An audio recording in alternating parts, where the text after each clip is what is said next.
This is Six Tackles with Gus, with Matthew Thompson and Gus Gould. Hello, welcome to a very special episode of Six Tackles with Gus. We're looking at State of Origin 1 next Wednesday.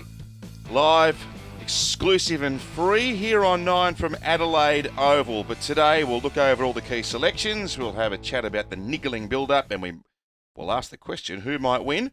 Phil Gould, welcome. Matthew, how are you doing? Excellent.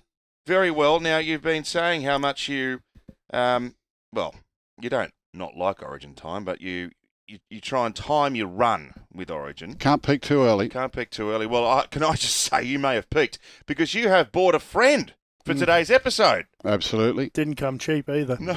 Do you want to introduce your celebrity friend? One of the all-time greats, Penrith legend, Bulldog legend, Queensland legend, Daryl Broman. The Big Marn. Is that who you could find? 3? 3. Okay. Great to be here. I love this great podcast. I've been watching it forever. How long's it been on? Yeah. Have you ever listened or watched No, us? I have seen it. Not all the time, but I watch a lot of it. Great. Because It's good to have you here. Gussie's a former teammate of mine and also a former roommate. He was. Well, it was his house. Yeah. It wasn't really a room. I had a separate room. So did you? He came down to live with you for a couple of weeks or something. He was coming down to coach the Canterbury reserve grade team, and the day before he got down, Peter Moore, he came to me, he said, matey, Daryl's accommodation's fallen through. I had a unit for him in Lakemba. He said, can you put him up in a hotel for a night until I find something else? Because I was going out to the airport to pick him up. And I said, you can come back to my place and stay. So Daryl came to my place for 2 days and stayed for 15 months. And it was free. And he paid for food. He did not. His mum did the washing and ironing. It was just gold. What a rort. Yeah, it was good. He came home after 3 days. He said, how good is it here? I'm not leaving. You thought I was joking, didn't you? How much was the food bill for the Big Marn? It would have been significant. I'm not sure. But see, I'll tell you the funny thing. Gus was one of those blokes who, you know how most people, when they go shopping, they'll go to Woolies or Coles or something like that because it's cheaper, right? Gus used to do his shopping when he got petrol. You know, at the petrol station, they had their 7-Eleven. It was about 3 times the price of It's about $18 for a tub of ice cream. He'd come home with, like a kilo of tomatoes costing $15. Remember, this is I don't know what year it was, 1989. Yeah, 1989. So it's a long time ago. Well, funniest year of my life. We had a great time together. I'm glad I helped. And how'd the Big Marn go coaching Canterbury? Hey? How'd he go coaching at Canterbury? I think he took him to last place. How'd you go? Well, as you know, Gus, you won the comp in '88, and you secured me as a coach in '89. Well, my side, the reserve grade, ran close to last, and I think I managed to pull the first graders down from winning the comp in '88 to missing the 8 in '89. So we had a lot of fun, though. Well, it was only a top 5 then. Oh, was it? Okay, whatever it was. Well, you missed. You ran by. I remember the night. I remember the night he came home from training. He dropped a bloke called Peter Davies. Peter was a wild, and he come home and he started pushing the lounge up against the front door. he was scared Peter was going to come. He was scared Peter was going to kill him. I might have been scared of Peter. Peter was a good player. I said, "What are you doing?" He said, "I dropped Peter Davies. I think he's coming to get me." Well, he was a good player, but he just didn't turn up to training. I think he had a fair enough reason for not involving him in the team. But he didn't like it at all. Spud Davies, my goodness. How did you go with those difficult conversations as a coach, Big Marn? I wasn't good at that. You weren't? No, I didn't like dropping blokes, but sometimes I had to. But I don't know if my technique was very good in dropping him. I'd say, look, you're going like a bastard, mate. Well, I did it at Broncos the year before. I coached the reserve grade at the Broncos in '88. They first came in the competition, and I don't think Bennett liked my style either. Plus, he also sacked me because I was a threat. I keep saying that. Whether that's true or not, I'm not. Well, I am sure it's not true. It was the funniest 12 months of my life. We had a good time. Oh, good. Well, I look forward to some of your yarns as well as we will have a look at the Origin. So we brought Daryl in because he's a champion Queenslander. And that's all. You are, as Gus said last week, Queenslanders are nice people except for Origin time where you take off their head and put on a pumpkin. Yeah, I'm not sure about that. We just love winning.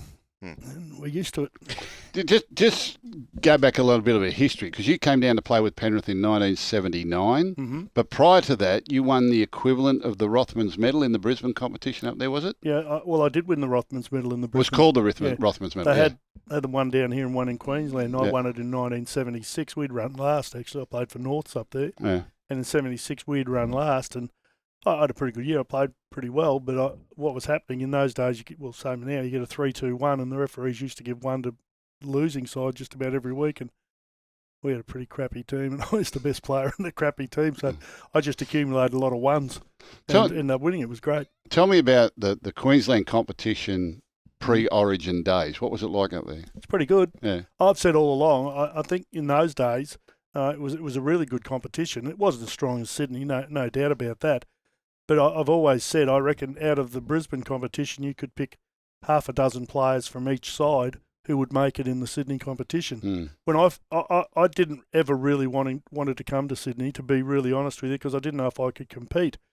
And I didn't know if I'd be able to handle the training regime. I was lazy as anything, as you know. And I didn't know if I could handle the training regime, but there was a player by the name of Jeff Naylor who I played on my junior football against. He played for Easts in Brisbane. I played for Norths. And he'd come down and played for Balmain in about 77 or 78. I can't remember. He was a front rower. Yeah. And I always thought I was, at least as good as him, probably better. And that sort of really triggered my interest in coming to Sydney. And plus, I'd come off a dislocated shoulder. I missed the whole of 78. I was playing in Norths those days. We had a hooker by the name of Nick Geiger, who you remember from Penrith. He came with Penrith with you. Well, he actually signed with Penrith before I did. And I said to him one night when I was in Brisbane, I said, Nick, I know you've signed with Penrith. Can you put a good word in for me? Yeah. And he did, and it just evolved from there. I actually had two offers. I could have gone to North Sydney. Tommy Bishop was coaching them. Yeah. And because I'd played with Tommy, and he'd coached me in Brisbane. But I didn't want to go to North Sydney, mainly because I'm a Brisbane boy. I'd rather have been a bit out of the hustle and bustle, and that was my theory by going to Penrith. Anyway, got an offer from Penrith. Nick was there, so I decided to take it. How good was it at Penrith in those days? Well, it was phenomenal. 79. I think Len Stacker started the coaching. Len had played for Norths in Brisbane, so I had a bit of a connection with Len. So I might have got a bit of a free rein there a little bit. He looked after me, Len. I don't know if he looked after you all that much. I'm not sure if you and Len ended up in.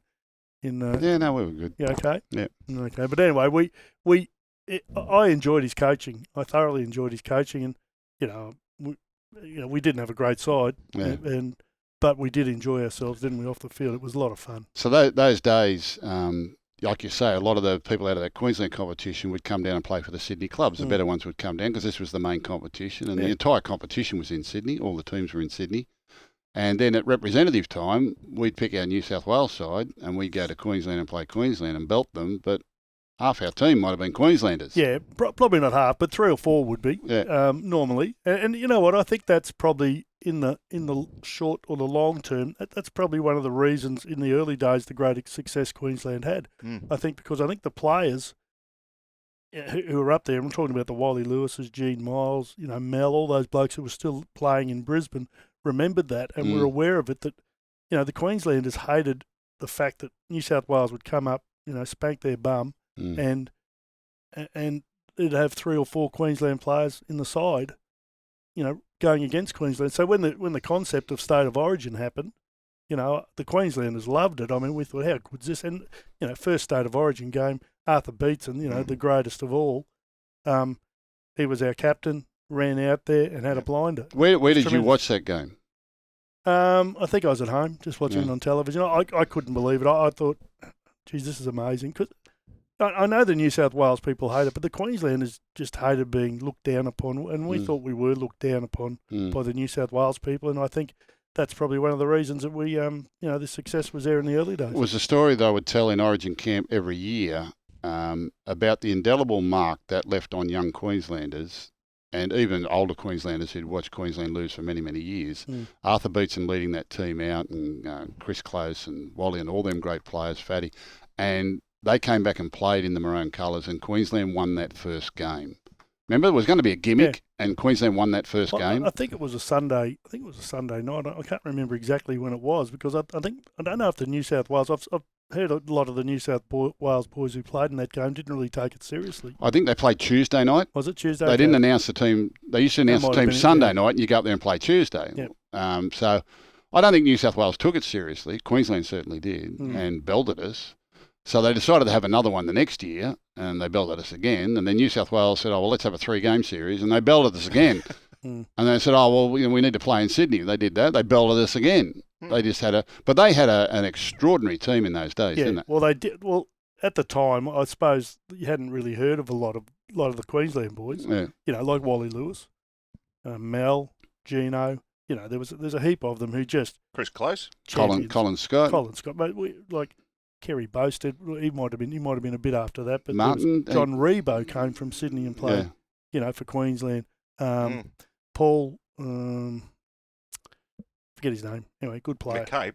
Paul McCabe. Yep. I actually played for Norths in Brisbane with Paul McCabe, and he came to Sydney, played for Norths in Sydney. Did Johnny Lang play in Origin? No, Johnny, he might have played the first game, Yeah. See, Johnny Lang was one of the boys who'd come to Sydney, and he probably played against Queensland in some of those earlier games, Yeah. Johnny Lang was just a champion player. There was a player who never played those days called Des Morris, who's a Queensland legend. He's the best.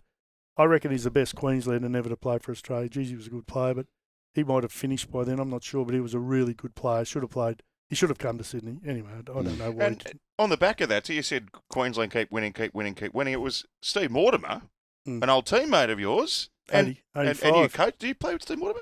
I played and coached with Steve. He was called upon to help get New South Wales their first win, not 1985. Yep, took a while, didn't it? Yeah. Well, he was captain of the Bulldogs, and we'd won the comp in '84 and '85. We had a pretty strong side. And we had a pretty good contingent in that New South Wales team as well. And Steve captained them, and I can remember him kissing the ground at the Sydney Cricket Ground in the wet weather down there. We finally won a series, but they dominated for over a decade, didn't they? The Blues? No, the Queenslanders. Queenslanders. They had outstanding players coming through who the New South Wales blokes didn't really know about, but they found out pretty quickly. But it was still like I talk about. It's still the reason they played it. It was still the passion. It's sort of been carried on right down through the ages. I agree. Yeah. Look, if you go to Queensland now, the passion I think is still the same as it's always been, and I think the New South Wales passion is. And I might get held down for this. I think now it's there. I think there is a passion in the New South Wales side. Well, what years did you coach? You might have installed it. I don't know, but it's been there for a long time. The New South Wales passion, but I think in the early days it wasn't as passionate as they weren't as passionate as the Queenslanders. Yeah, we had to contend with what Queensland was driving them, and we get it right and we get it wrong. But Queensland rarely get it wrong, do they? Well, they don't seem to. Their record shows that they don't get it wrong. I mean, even the last few years, Gus, in all honesty, I think New South Wales have had a superior side on paper to Queensland, but Queensland have managed in general to win the majority of the games. And that's what Origin does.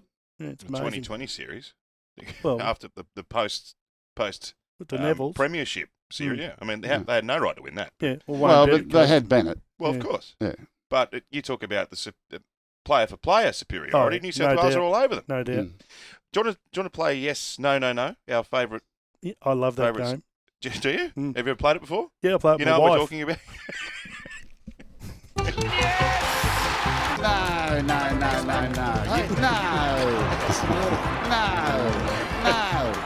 Dear.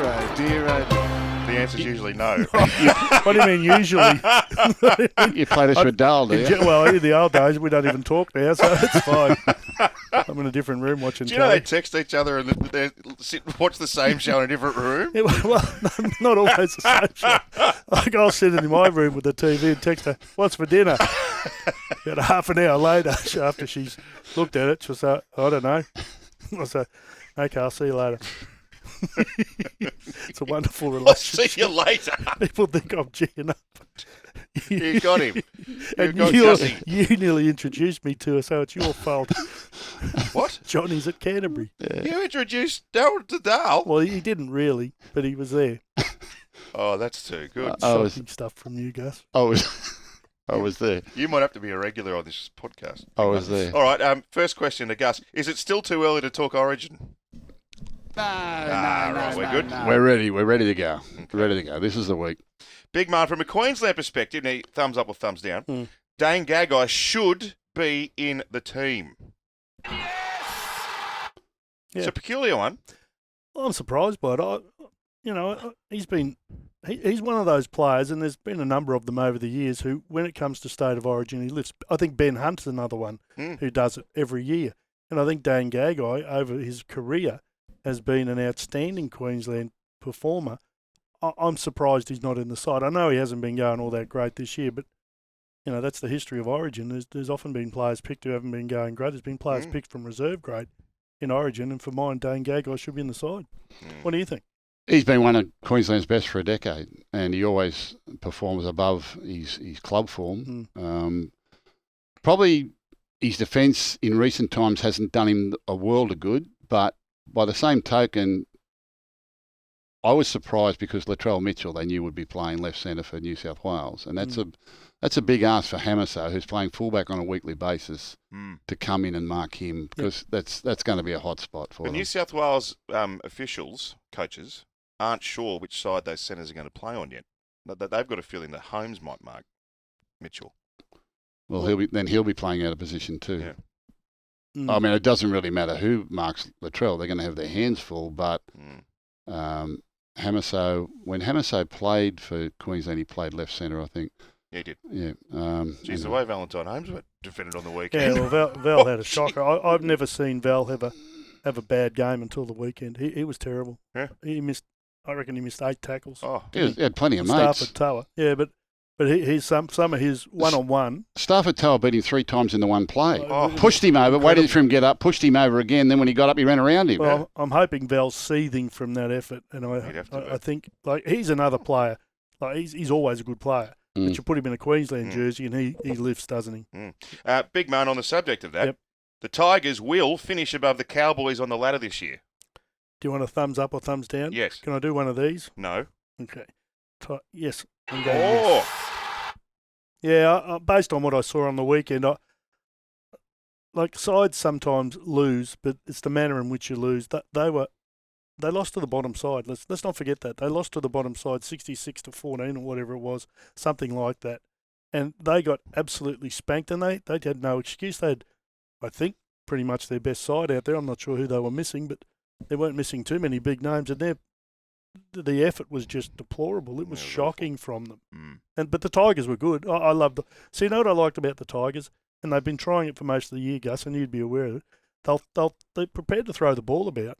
They'll do a little run around here and there. They've sort of, Sheens has brought back in the run around. I'm a big fan of the run around. You love the run around? Well, I loved it as long as I wasn't the runnee. Yeah, you were the... Wanted to be the around guy. Yeah. Yeah. It was a long way around at times. It was a long way around, and that stretched the defence. That stretched the defence. They used to take 3 or 4 to have a look to see what was going on behind them.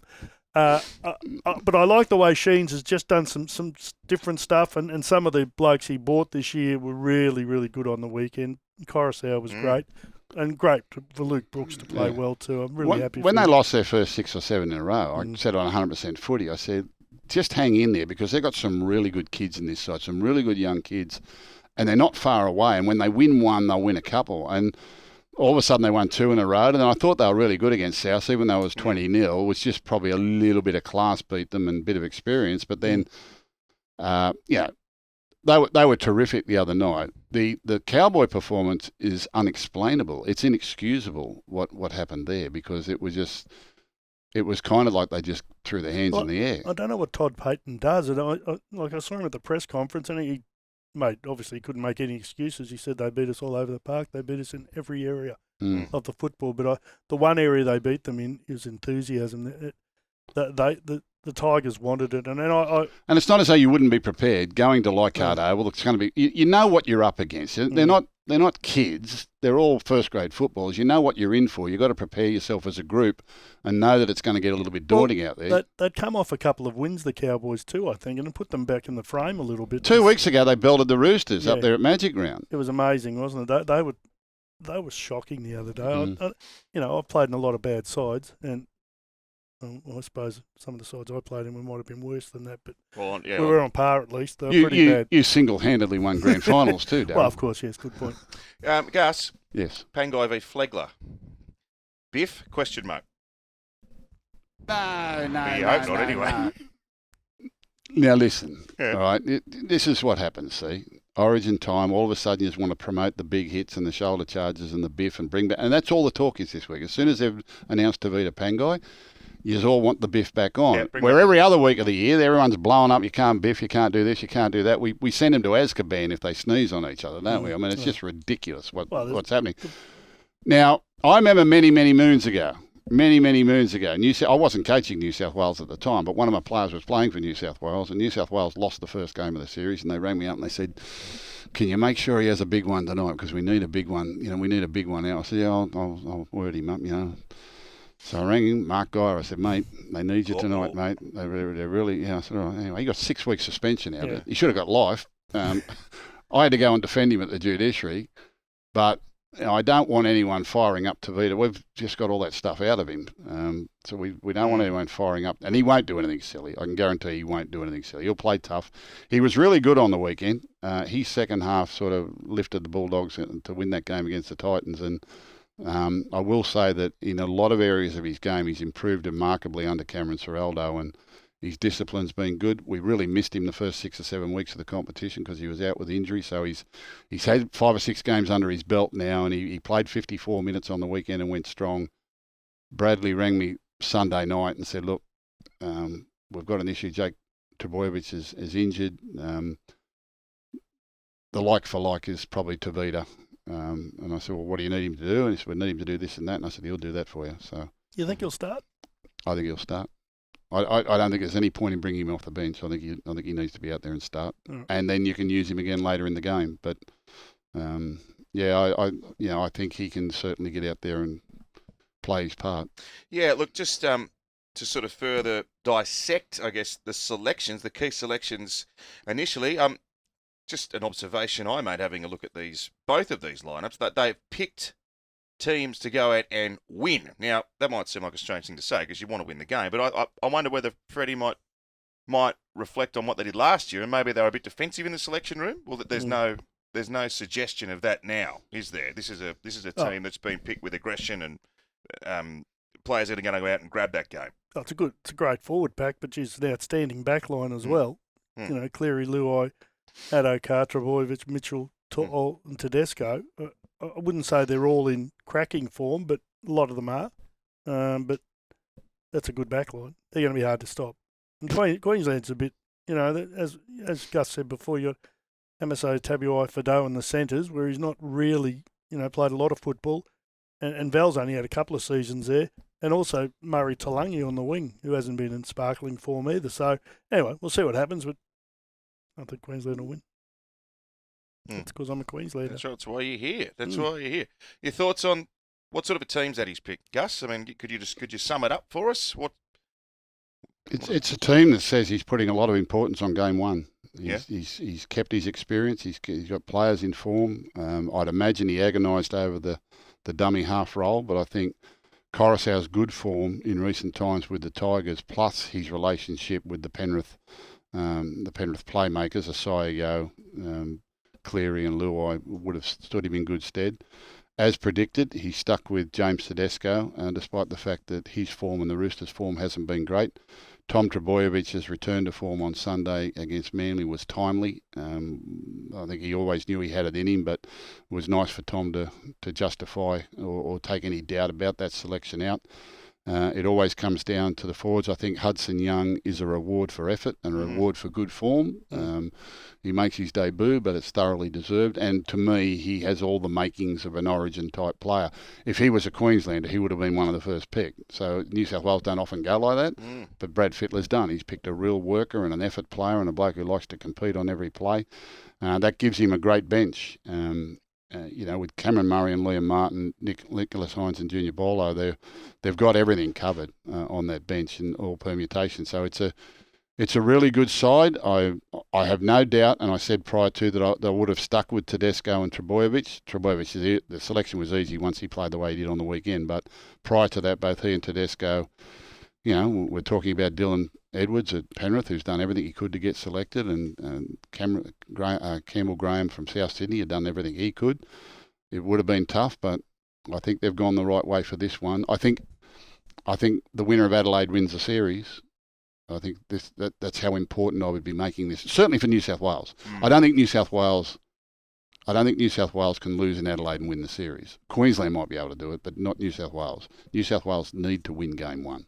New South Wales have game 3 at home, but I suppose they, you don't want to be. Well, you want to be careful. You want to be careful. You're in game 3. You've got to make sure you're in game 3, and you've got to win game 1. I wouldn't like to be going to Brisbane for game 2, 1 down in the series. No. And these series where you have 3 1 neutral venue and 2 home venues. Invariably, the team that wins the neutral venue wins the series. Queensland don't seem to have the fear or the difficulty, and maybe it was the great sides that exaggerate that a little bit. They don't seem to have the difficulty in winning down here in Sydney when it counts. New South Wales has great difficulty winning in Queensland when it counts. So I don't know that I want to be going to Queensland to level the series. They need to win in Adelaide, and then the pressure's back on Queensland to draw the series and come to Sydney and win it, and that's what they need to do. They need to put the pressure on in game 1, and he's picked a team accordingly. This says to me he's valuing game 1 enormously. Not that Queensland are, but I'm just saying that Brad Fittler in the selection of this team has taken no chances. Reece Walsh instead of Kalen Ponga, Daryl. I'm surprised by it. I thought Kalen was man of the match in the last game they played, but he's had a season. It's been pretty stop-start, hasn't it, due to the concussions, etc., etc. So, and Reece Walsh has been dynamic. I just thought in the last couple of weeks Reece was probably overdoing it a little bit with regards to trying to throw passes from miracle positions and things like that. But he's a talent. There's no doubt about that, and I'm sure they'll be a little concerned by him. But look, if you're asking me who I would have picked Ponga, just because he's been there. His record in State of Origin is outstanding. I think at fullback, I see in Newcastle now they've decided to play him fullback as opposed to 5'8". I think that was the smart thing to do, given the fact he got another head knock the other day, but got through it okay. But I think it's a smart move to pull him to fullback for his club side because he's not going to have to do as much defence as he has been doing. So yeah, I'm surprised by it. But in saying that, I'm also happy for this kid. He's a talent. He's a good player. It's not just his brilliant speed and attacking prowess. His defence is pretty good, and he's got good hands and he reads it well. He can throw a nice pass. I've seen him, on a 2-on-3 where he's done the right thing on many occasions. He's a good player, but we'll find out. I mean, Origin is, that's the toughest arena of all, and if he's not up to it, well, he'll be found out. He's a quality player though. He is. I've said this on the podcast here that last year after Game 3, I was on the field with Channel 9 doing the panel after the game, and Kalen Ponga came across to the desk as a guest. And I'd never met him before. And I said to him, mate, that's the best game I've ever seen you play. Like, he was instrumental in Queensland winning that game. He was outstanding, but he's run into this little issue with his concussion. He's had a change of position up there, which hasn't suited him from the perspective of exposing him to even more chances of head knocks. And I think that game on the weekend up at Coffs Harbour, where he got that knock in the first few minutes, I think that would have sold it for Queensland. They just couldn't afford that to happen in the first couple of minutes of an Origin, and then suddenly they're on the back burner. I was a little surprised he didn't find his way onto the bench. I thought maybe they could have used him off the bench in this one, but and because he can play a few positions for them, and maybe you could risk him off the bench there, but. The other kid, I'm an unabashed admirer. I think he's a superstar, Reece Walsh. I think he's an absolute superstar, and what he lacks in experience at the moment, and probably he'll make some mistakes through over-exuberance. I think if they persevere, they've got a superstar. I think they've got a dead-set game winner down the track, and I wonder how Kalen ever gets that spot back if Reece does what I anticipate he will do. I feel for Kalen, I really do, and I hope that the move at Newcastle back to fullback sorts a lot of those issues out for him. He's too good a player, and he's a player that we need in the game. Kids come to watch him, and he's very, very important for the Knights. So I hope it all works out for him. But he's just got to get past this little issue there, doesn't he? Yeah, he does. And it's no doubt it stifled his career. Now, something can be playing on his mind. Well, it's got to be. That's for all the boys, and there's a number of them out there who've had a number of concussions over the last few years. It does play on their minds, and and that's a really difficult thing. I think he should. Personally, I would have picked him, but I'm happy for Reece Walsh. Can I just ask you a question? David Fifita, do you think he should have been in the back row for Queensland?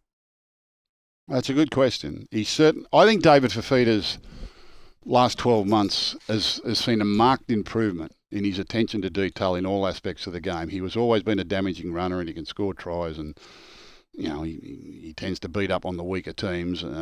But he had no defensive resolve or commitment whatsoever. It was not that he couldn't tackle, it's just that he didn't. He just didn't apply himself in that part of the field, and he does now. He's played in the centres. They've had him coming off the bench. They've tried every which way. What they've done is put him back in the back row, and he's actually been pretty good for the Titans. Yep. The problem is the Titans are a team that leak points like nobody's business. They have poor second halves when they can be outstanding in the first half, and and if you're coming in to play number 12 with the Queensland State of Origin team, they're expecting you to go 80 minutes and do it on both sides of the ball and do it when the game's in the balance at the back end. And he's not playing with a team that does that at the moment with the Gold Coast Titans. And so I'm just wondering where, you just can't click your fingers and make it happen for you. You said though, some players, when they come into that Origin environment, they can lift to the occasion. They're looking for a bit of that with him. I've got no doubt he will lift to the occasion, but I have no doubt he will be targeted. He'll be asked to do plenty of work, so he's going to have to do it every play, every minute for the full 80 minutes, and maybe beyond in this Origin environment. Look, there's nowhere to hide for these players out there. There is absolutely nowhere to hide. You take one lazy step, you don't make up your ground straight away. The ball just comes back to you. It just finds you, and you're playing against the best players. And if there's one chink in his armour, or he exposes one chink in his armour, they will find him out. No risk. And that's Turbo's side too, isn't it? They're all like that.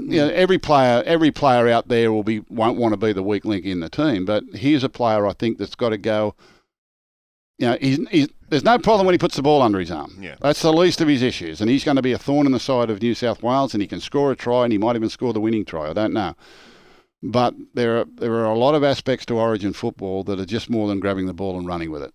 There's a lot of work you've got to do, and a lot of work you're not going to get credit for, a lot of work you're going to have to do and not even get involved in the play, but you've got to be there just in case. And he certainly hasn't got that in his game at the moment. I'm happy for him. And am I. And I think he's really turned it around. I think he's a much better player now than what he was when the Titans signed him. Yeah, I agree. I think this year's been his best without doubt for the Titans. And he's dangerous with the ball in hand, as you said. When he's got the ball, that's not going to be a problem. But defensively, he's just got to get himself right. Every time when you're playing with better players, you play better. I'm not saying the Titans aren't a great side, but they really aren't. So where do you expect him to play? Left side? Right side? He's a left back. Right? He's been playing left, so he's playing with Munster. Yeah, probably. I think Munster would be a big bonus for him if he's playing with Munster. Yeah. You can see what Kieran Foran's done. No, mate, he might score 3 tries. He's got the abilities to do that, but he will also be worn down. They will be coming his way a lot. Yep. They will wear him down to take the juice out of his running game. Well, they got Jai Arrow there. Maybe Jai's the one. Or, you got Big Tino as well. They can play. So would you start with Fifita or bring him off the bench? You know what? I think from a confidence perspective, I'd start him. I would, because he might be one of those blokes.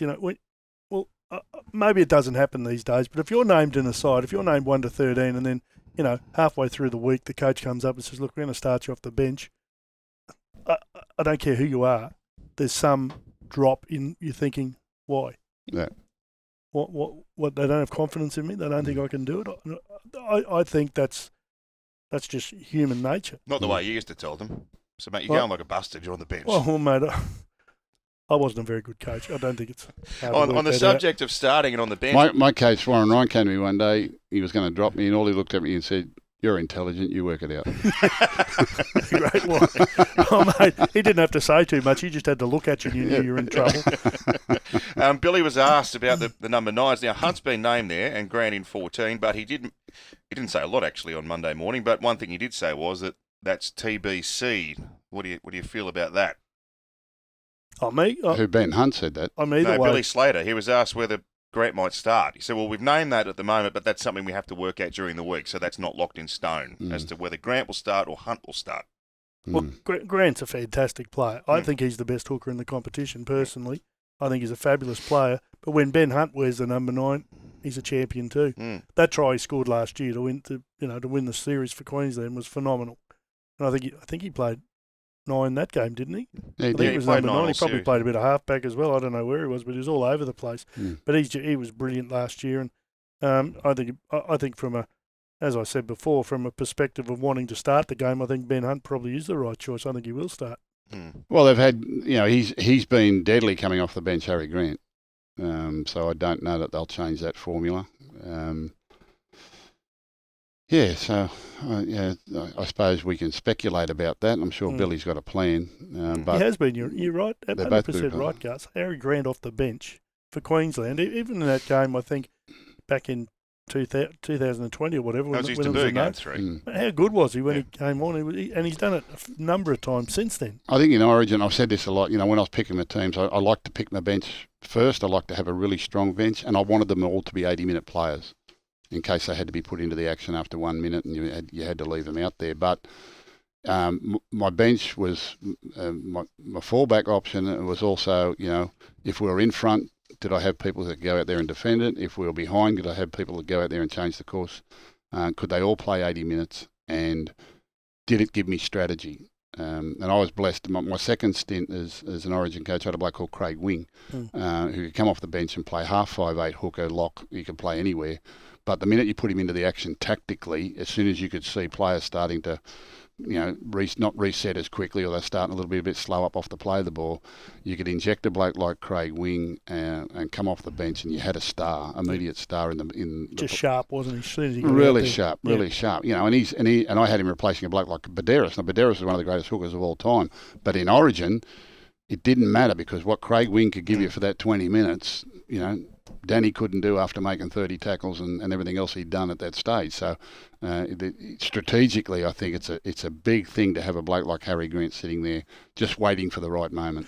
Is Nicho Hynes the new Craig Wing? Well, he potentially could be. The problem with Nicho Hynes, from what I understood, New South Wales, was they were worried about covering hooker, particularly if the hooker went down early.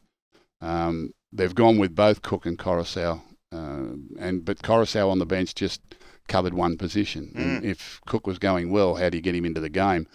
Where Nicholas Hynes could play anywhere. He can play fullback, he can play in the halves. I've got no doubt you could put him on at lock, in an Origin game because you just get your playmakers out there. And I'm sure he could play dummy half, or Cameron Murray could go to dummy half.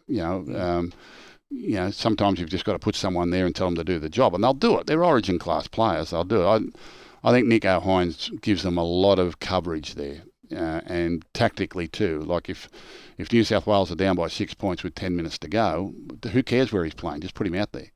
And he can play like a second half, second fullback, second 5'8", second lock forward. Doesn't matter. I think he's a player that makes things happen. So I think it's a nice introduction for Nicho into Origin football. I'd imagine at one stage of the competition, people are saying he should be there in front of the Penrith boys. It was a big push for them. They were sort of struggling a little bit, and Sharks were doing well, but I think they've stuck with the combination there, and I think Nicho's a nice fallback option for him. Does Nicho Hynes off the bench worry Queensland a bit? I think Nicho Hynes in general would worry Queensland. I think he's a really good player. He won the Dally M last year. You're not going to win that if you're not a good player. I actually thought he'd be in the side, but Luai's form the last couple of weeks for Penrith's been very good, and the combinations are important. I think he'll worry them at any stage. He's a bit Craig Wing-esque, as in he's quick. Like everything he does is at 100 miles an hour. When he's with the Sharks, like at halfback, he just does everything. It's all over the place. 100 miles an hour, gets them going forward all the time. He can throw a dummy, do whatever. I actually saw some vision the other night of him playing, training at dummy half. Well, not training, but Bedsy was just playing balls and he was at dummy half throwing passes, so he could play anywhere. He's a superstar. The thing I like about him, particularly coming into this environment, and this is something you just see, I guess, you'll look at a player and people are tipping him to come into Origin, and whether it be a young playmaker or whatever, and I'll look at whether or not this kid can be flustered, whether or not an error or something that goes wrong or a missed tackle just might get him on tilt or put him off a game. Is he the sort of player that can be pressured by the opposition team into making an error and maybe, backing away from the contest a little bit and scared to make another mistake? Nicho Hynes doesn't strike me as that at all. He's kind of a bloke that just keeps coming to the game no matter what. Not that he makes a lot of mistakes, but if he does happen to throw an errant pass or something doesn't work, he's got the memory of a goldfish. He just gets on and keeps playing. Yeah, he does. And I think I think he's unflappable. I think he can go out into the Origin in any situation if New South Wales find and do something for them. And if one of the boys got injured early in the game, and hopefully they don't, I don't think it would faze him just to walk straight out there and start running his game rather than waiting for an invitation to play. With some young playmakers, you get hesitant because you know the pressure that they're under, you know how it's pressure tested, and people will be saying, yeah, he's going good. I go, yeah, but this is another level, and I can just see it might take him 3 or 4 goes to get the hang of this before he really feels a part of the team and part of the Origin sort of environment. I don't have that fear with Nicho Hynes. I think he'll take to it like a duck to water. We've touched on Gagai being left out, but Gus, to you always talk about your fear of speed in the coach's box and the hammer. He's there now. They'd be worried about his influence potentially with the ball if they can get him the ball at the right time. Absolutely. A lot of tries in Origin football out of kicks, short kicks, early kicks, chip kicks, grubber kicks, deflected kicks, crossfield bombs, etc., etc. He's one of the best kick chasers in the competition. He's great chasing the high ball. He's great chasing the grubber kick. And when fatigue gets into the game, if he's still fresh, I'm sure, like most Origin games, the outside backs will be coming in field looking for the ball. You don't wait for an invitation to play. You've got to get in there and get it. He's been in the environment before and succeeded. That speed, it was the one thing that scared me more than anything, was speed. And he's got it. And he's got great game awareness, great ability to produce points. He's a remarkable attacking player. He's going to have his hands full in defence. Big Latrell's going to be coming his way, no doubt in the world. He and Luai will be coming down that left-hand side. But if Queensland have got the ball, I'm quite sure that he's going to play a part in try scoring at some stage. All right. In summary, I've got the feeling we might see some points in this game. Darryl, what do you think? A lot of it depends on the conditions, of course, it's predicted to be fine in South Australia next week. The oval's like a cricket oval, isn't it? Well, it is a cricket oval. Okay. It's the Adelaide Oval. Oh, that's good. It's one of your best. What do you like? Preparation's everything before. I know I'm going to Adelaide, but I don't know where I'm going. You haven't been there before? I did go there once back in the old days, and there was about 20 teams when Adelaide had a side. Oh, the Mighty Rams. Yeah. No. Excuse me, I got a cough. Excuse me. It's like a cricket oval. But I think sometimes players, if you haven't played on a field before, and most of these blokes wouldn't have, I think it can be disorienting a little bit when you're out there on a cricket oval that is a rugby league oval, because it's, to go and play in a rectangular field, I think is a lot easier than playing in an oval field. If you know where I'm coming from, you can get a bit lost. So I don't know whether there will be a lot of points scored. Look, in general, if when I look at games, I normally think, there's going to be plenty of overs here, and I don't even know what the line is on this. I imagine it'd be probably high 30s or something. I'd probably go the overs on that, but I don't know. I mean, it sometimes is hard to feel at home on an oval that that is really foreign to you. So we'll see what happens. I mean, these are the best of the best, so they should be able to handle it. I mean, obviously they're defensive and they're strong and physical affairs, Origin. But I guess I'm only saying that, Gus, because I have a look at these teams and there's so many great attacking players in both sides. Yeah. Game one is traditionally very low scoring, very tight. I see that Ashley Klein is the referee for this one. He's been appointed for the referee, and I could have tipped that last week for the way he refereed that game last week, Parramatta and Broncos. I actually made a comment on Twitter about it during the game. Isn't it wonderful to watch rugby league when the referee puts the whistle in his pocket? There were very few penalties, no 6 agains, and we just saw 2 great teams really playing a great brand of football. And I figure that was the dress rehearsal for Origin. He's now got the Origin job. I think if he keeps the whistle in his pocket and they just allow these 2 teams to get at each other, I think it'll be extremely hard fought, and we might see some real brilliance that breaks the that breaks the deadlock at some stage of the game. I think it'll be very close. I think they're two really good professional teams. I'm slightly giving an edge to the Blues, but that means nothing in Origin. Our opinion means nothing. It's just a matter of how it plays out on the night. You know, Daly Cherry Evans, Cameron Munster, Ben Hunt, Harry Grant. It's a great, you know, with a young Reece Walsh with no fear or favour. They're going to create some opportunities, and then you come back to, you know, Tedesco. We're hoping he gets it right on the night. I'm sure he will. And then the Penrith back row, the Penrith combination of Luai, Cleary and Yeo. And back reunited with Appy Coruscant, who they've just won a couple of premierships with. So everyone's going to get their chance. New South Wales by not many then. Who do you reckon might be man of the match? Gus? Toss one up. Man of the match? I think New South Wales will win, and I think we'll all be singing the praises that Turbo's back. Turbo! I'm tipping Queensland, obviously. And whenever You've never not tipped Queensland. No, I have. I did it once at a function when I was in Brisbane a number of years ago. I tipped New South Wales because I thought they had a better side. Oh. And I've learned from my mistakes. I'll never ever do it again because I got Particularly held down. Brisbane. Yeah, I got held down. They hated me. I had to win them over, and it's taken me about 15 years, and I still don't know if I have. I'll be tipping Queensland. Man of the match, Cameron Munster. He loves this. He loves the pressure. He very rarely has. I can't recall him having a poor game in Origin. He just lifts. A couple of years ago, when they played the Origin series at the end of the competition, Bennett coached, and the first game of the series was in Adelaide, and New South Wales were raging hot favourites, and New South Wales actually led 10-0 at half time in that game, and it was Cameron Munster that had an storming second half and turned it for them, and I think that game won them the series. They won game 3. He's an incredible player. Phenomenal. He's not that big. Well, I don't think he is, but he's got incredible brute strength. Phenomenal. He can hold the ball in his left hand and fend a player on his left off with his right hand. You don't see many players do that. I was just up in Queensland for Magic Round, and I was staying in the same hotel as the Melbourne Storm. And he and Harry Grant were going out. I don't know, it looked like they're going out to ride a skateboard. I don't know. They just looked like two little kids, honestly, two mischievous little kids hanging around the hotel together. And like, you know, they're not big, are they? They're not big physical men, but they must be so tough and they're so talented. But Munster, he's just got no fear in him. He's got no. There's no kind of hesitation in anything he does. It's like he's playing like under 10s. Yeah. In a lot of ways. Like he'll run to the left, push 3 or 4 off, run to his right, and then just do stuff off the top of his head. I imagine as a coach, he'd be not hard to coach, but if you had, you know, set plans and whatever, I think he could destroy them pretty quickly. Yeah, I think the saying is when he gets the ball, both coaches are worried.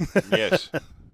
Yeah. I'm glad you mentioned that they were going out to look like they were going to ride a skateboard. Gus, reminds me of the time that you sent Big Marn out for a ride on his bicycle. It was part of a fitness campaign for the Bulldogs, wasn't it? Regime. Fitness regime. Yeah. Did you buy a bike for him, or it was just in the garage? What happened was I used to have a little gym in my garage, and I had a few players living locally used to come in and have a workout. And Darryl had just moved into my house, as we said earlier. And he'd been there about 2 days, and he'd gone off to get you went transferred from work. You working with the bank? Who were you working with? I think I was. I can't remember. I think I was in the bank. Anyway, he had his first day at work, so he's come home and he's got his tie on and his shirt, and we've got the music blaring in the garage, and everyone's pumping and punching the bag and doing all this. And he said, yes, he said, I'm going to start my fitness regime too. So in he goes and puts on his T-shirt and shorts, and out he comes. Well, you know, all the stations are sort of taken at the time. And he said, whose bike is that? And Jason Alchin said, that's my bike. He said, I'll take it for a ride to warm up. So Darryl's jumped on the bike and driven out of the driveway to warm up, you know, and I thought, well, I hope he doesn't get lost. He doesn't know the area very well. And he's gone for like 40 minutes, you know, and we're thinking, gee whiz, he's going to come back. He said, so anyway, down the driveway he comes and he parks the bike and he he sits down on the rockery there, and from under his shirt he pulls out a big bag of fish and chips. He said, there's a fish and chip shop around the corner, how good is it? And he sat there and ate his fish and chippies. I knew you blokes would be hungry at the end of the workout. There wasn't much left. There wasn't much left. For them? There wasn't much left. Yeah, no, they were good days. I really didn't train all that hard, even when I was playing, to be honest with you, Matthew. So nothing really changed once I retired. Have you got any dirt on Gus from your time living together? Not really. He said to me, I'm going on a diet. I said, right. I said, and So I've cooked us a nice meal. I used to have me griller, and I used to cook me chicken fillets, and I had the salad there, and I had me diet cordial and all that. And then we sat there and had our chicken fillets and salads and diet cordial and all that. So we go in the lounge room, and he's laying on the lounge, and I'm laying on the floor. And about an hour later, he gets up and he goes to the kitchen. I could hear this rustling in the pantry. And he comes out with one of them big cellophane packets of chips and a large bottle of Coke. I said, I thought you were on a diet. He said, no, I ate me diet food. Kids, if you want to play for Queensland, follow what the The hardest part, when we go to bed, he'd come into my bedroom and he'd stuff a little bit of milk chocolate in my mouth. He said, helps you sleep. He said, What? He said, cleanses the palate. Are you serious? It's energy food. I used to have a block before I played every Saturday night. Like a Cadbury You're the chocolate. funniest man. And they've still got those massive, have you seen those massive big blocks they have these days? They're the same price as the little ones. You just got to buy the big ones. You just got to. I remember when I was living with Gus, like he was coaching first grade, I was coaching Reggie's, and he had trouble. We weren't going particularly well in either grade. And he used to sit down and pick his team like on a Tuesday or Monday night or whatever, and he'd have 1,000 bits of paper there and he'd write and blah, blah, blah, blah, blah. Yeah, this has been wingers, blah, blah. Anyway, I'd say, look, I've had enough, Gus. I'm going to bed. I'm tired. I'd wake up in the morning. Seriously, there'd be 500 bits of paper crumpled up in the corner and he hadn't slept. He's still there writing out teams. I said, come on, Gus, come on. Watching black and white videos. Just pick a team. Pick a team. You give me the rest, I'll be able to weave some magic with them. Very good. Big Marn, enjoy Origin. Great to have you with us for our Origin preview and to share a few yarns. Thanks, boys. Thoroughly enjoyed it. Thank you. We'll take a break on Six Tackles with Gus and we'll wrap things up with a preview of the club round after this. Yes, the Big Marn never fails to make you laugh, does he, Gus? One of the best. One of the greatest. He's a funny man. Yeah, I've known him. Met him in 1989 when he came down to play with the Panthers. He came down with, as we said, a fellow called Nick Geiger, and they changed us. They helped turn us around at that time, and he was a very, very good player. And he came to the Bulldogs years later when I was there. We won a couple of premierships, and he played a big part. He came on the field in the second half in the 1984 grand final and had a tremendous game, big factor in the Bulldogs winning that grand final. Great to hear from the Big Marn on Six Tackles today. Now, Women's Origin. Game 1 in a 2-game series. So we're into multiple games now in the Women's Origin, which is wonderful. Wednesday next week from Adelaide, we'll have Game 1 of the men's. And then the following evening, we've got New South Wales v Queensland. You'll see that, of course, here live and free on 9 from 7:30. The teams have just been named, actually. The New South Wales team featuring Emma Tonegado, Jess Surgis, Isabel Kelly. Jessie Southwell, the young gun half from Newcastle, gets a maiden Women's Origin cap. Millie Boyle's there for the Blues. No Semaima Taufa, which is a big out. She's injured. Is she injured? She's been injured, yes. So they're trying to find a solution there. Kennedy Cherrington is going to wear her usual number 13 jumper. The women's team, Tamika Upton, the gun fullback, she's there. Taryn Aiken, Zahara Tamara, Destiny Brill, she's excellent. And the number 9, of course, Ali Brigginshaw, the stalwart, wearing jumper number 13 for Queensland. So a couple of very formidable lineups, as you would expect with Women's Origin. Gus, you're going to be calling that Thursday, 7:45 kickoff. We're on air from 7:30. Yeah, that's at Combank Stadium, game 1. Mm-hmm. And the second one, I think, is in Townsville, isn't it? I think it is, Townsville. Yes. I looked at my flights the other day. Good on you. Blues to win? Blue versus Maroon. Blue wins. Gee, they're good. 2 very good teams. It's a wonderful occasion, Women's Origin. I had the great pleasure of calling the first couple, actually. They were at North Sydney Oval when they packed it out, and it's a very different feeling. I was there with you, man. Yes, I were. Called them. You were. I called them. Yes. And it was a wonderful excitement around Women's Origin. I've been a great advocate for the women's game, and it's getting bigger and bigger, even at the club level. So we had great success with our women's teams this year with the Bulldogs, and we'll be looking for an NRLW licence into the future. So. Excellent. Tomorrow night it starts at Redcliffe. The Dolphins, $1.50, up against the Dragons at $2.60. Obviously the Hammer and Tom Gilbert won't be playing, but neither will Ben Hunt for St George Illawarra, who won a thriller last week. Let me rephrase that. Who won a stinker for the first 70 minutes with the most thrilling ending you'd wish to see. Yeah. And we tipped it exclusively last week too, that they would did. beat Rooster. It took to the last minute to do it. I thought they had the game in control at half time, but Roosters came back and then up to the Dragons with the miracle play at the end to get the money. By the way, what about Teddy's try at the end there? The pinch, the one-on-one pinch from the bomb. It was unbelievable. Yeah. Yeah, well, look, I think there are a couple of big outs there for the Dolphins, and I think the Dragons, off the back of winning one, will be keen to keep that going. I don't know. I don't know that the difference in the market there is really reflective of where this might finish. I've got a big opinion of young Jaden Sullivan, who'll take on the halfback role for the Dragons, and his combination with the other two young blokes can produce points. I'm going to go Dragon to beat Dolphin. Dragons is the outsider for Gus. Of course, our preview is with thanks to our friends at Bluebet. Sorry, mate. Friday night footy, Combank Stadium, on air from 7:30, live and free. Parramatta versus North Queensland. Now, no Junior Polo. He's into Origin camp, and I'm just trying to bring up the team list to see what the changes are there. So, Widemu Greg and Joe Fangawi is playing for Parramatta after moving there during the week. And for North Queensland, no Reuben Cotter, no Valentine Holmes. And you and I would have beaten them last week the way they went. Be hard to see them turn it around, wouldn't it? Well, you'd expect a bounce back. You would really expect a bounce back, but they've got to come back to Sydney. Here you've got the Eels who, belted the Rabbitohs, and you've got North Queensland who've gone backwards. I've just noticed jumper 22. Jason Tolmalolo, he may well play. You'll have to be Superman to help them. It's hard to go past the Eels winning this one. 5:30 Saturday. McLean Park, Napier. The Warriors, $1.45 against the Broncos at $2.75. The Broncos and Origin time doesn't really mix for them traditionally. The Warriors, however, are largely intact and have a pretty handy-looking team. Yeah, they do, and it's a chance every year during the Origin period for them to make some ground. Not that they're not amongst them at the moment. They're playing very consistently, very professional-looking football team these days, the Warriors. Very composed, methodical. They go about their work really calmly, and I don't think it'll be by much. I think the Broncos will certainly show something. Plenty of talent in their side still, but Warriors, I think, will get this one.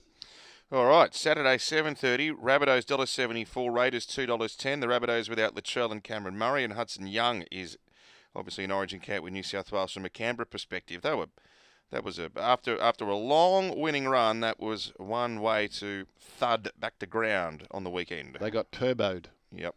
They got turboed. I don't think they saw that coming.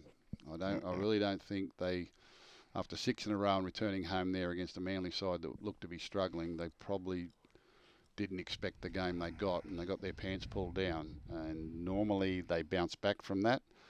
Rabbitoh without Latrell, they do still have Damien Cook though. No Murray. I'll favour Rabbitoh slightly. Mm-hmm. And Sunday footy from Newcastle. Newcastle $1.34 favourites to beat Manly, who are without their guns. Of course, Daly Cherry Evans isn't there. Turbo's not there. Jake's injured. The other Trebojevic is out as well, which is a bit of a worry for them. Did a nasty hamstring injury on the weekend. Yep. Good chance for Knights to get a good scalp there. So my tips for the weekend, I'm going to go Dragon in an upset, and then pretty straightforward after that. Eel, Warrior, Rabbit, Knight. Okay, New South Wales by... One will do. One will do. That would be good fun. One will do. See you across the weekend, and then we're over to Adelaide for Origin 1. Live free and exclusive to 9 on air from 7 o'clock next Wednesday, June 31. Lock it in. Catch you later. See you, Matt. What are you really gambling with? For free and confidential support, call the number on the screen or visit the website.